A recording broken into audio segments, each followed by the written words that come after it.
Goeiemôre almal. Dis vir my baie lekker om vanoggend weer 'n boodskap met julle te kan deel oor wat die Here vir ons beteken. Nou ons beleef almal 'n kragonderbreking en dit lyk asof ons in die donker gaan sit vir nog 'n week of 2.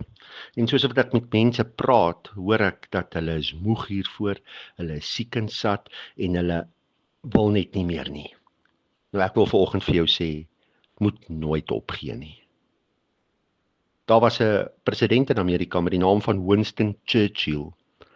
En 'n groep skoolkinders het hom eendag gevra wat die geheim van sukses is. Hy het vir hulle gesê dat 'n pessimis 'n probleem in elke geleentheid sien, maar dat 'n optimis 'n geleentheid in elke probleem sien. En hy het ook beklemtoon dat 'n mens nooit moet opgee nie, al lyk jou probleme ook al hoe groot vir jou. Nou ek weet nie waardeur jy vanoggend gaan nie. Dalk sê jy, ek kan net nie meer die druk by die werk hanteer nie. Of dalk iets van my huwelik kan net nie meer gered word nie. Dalk is jy van mening dat daar geen manier is hoe jy ooit gewig sal verloor nie. Of as enkel ouer sê jy dat ek kan net nie al die huistake inpas, kinders versorg en al hierdie besluite neem nie.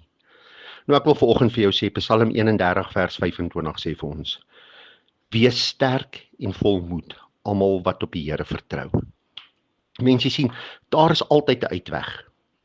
Dit gaan nie altyd maklik wees nie. Omstandighede gaan jou op jou knieë dwing.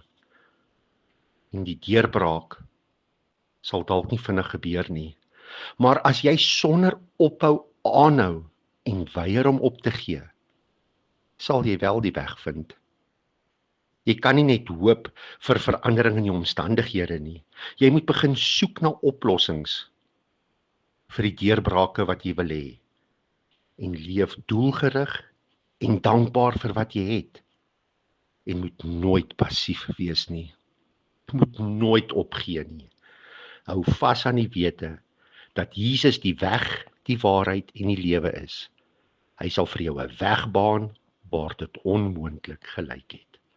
Kom ons bid saam. Here, dankie dat ons vanoggend tot U kan bid. Ons nader tot U en ons vra dat U ons genadig sal wees. Here, ja, Romeine 12 sê vir ons, wees bly oor die wonderlike toekoms wat God vir julle beplan. Volhard in tye van swaar kry. Moenie verslap in gebed nie. Here, dis waarom ons vra dat U ons sal help, dat ons nooit gebed sal agterlaat nie. Dat ons altyd sal weet, U na ons luister en dat U wil sal geskied. Amen. Baie dankie dat jy vanoggend tyd gemaak het om hierna te luister. Onthou, jy is 'n great blessing. Totsiens.